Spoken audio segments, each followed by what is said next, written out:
You're in the business of protecting companies, protecting their information, but we now have Edward Snowden on the run. And the whole episode, doesn't that suggest to companies that you can do everything and still have a disgruntled employee in the next cubicle over?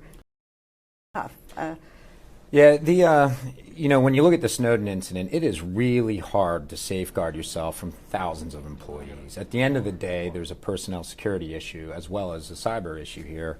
And you can't monitor everyone all the time. That's very draconian. It's very almost frightening if you monitor everybody's keystrokes and everything they do all the time.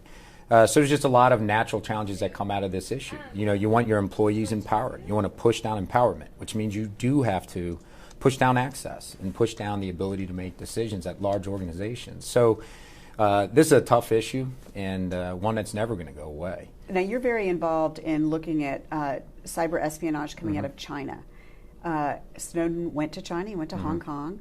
He also claimed that NSA had been hacking computers in China. Do you think that whole issue muddies and complicates our negotiations over how to prevent or limit Chinese espionage of our companies? I can tell you that it's been my observation after over 15 years of responding to Chinese intruders that China, just like America, wants to be the best at what they do.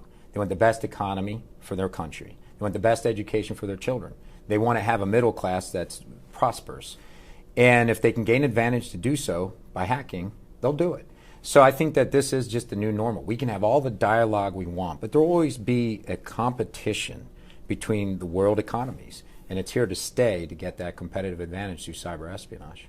Your company is built on the proposition that you actually cannot protect yourself just with firewalls.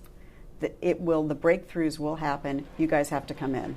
We always say you've got to reduce your target area to as small as you can get it. But I don't think it ever gets to zero. If you've hired people, it will not get to zero.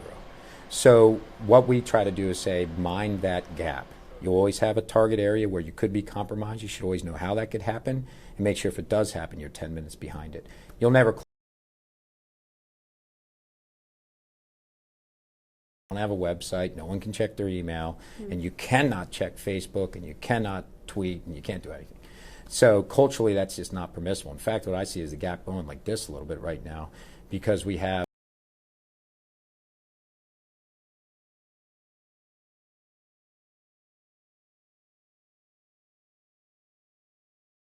that almost makes companies more vulnerable? I think it does, and it's not Twitter's fault, it's not Facebook's fault. What it is just people. What we've really done is we've taken enterprise security, how to secure a company.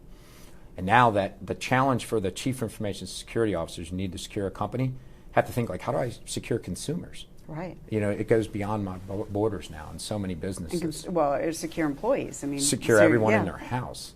Because you're going mobile now, you're bringing your phones everywhere, you're bringing your iPads everywhere, and if you have a job where you have to open up email from outside your own corporate network, you are at risk.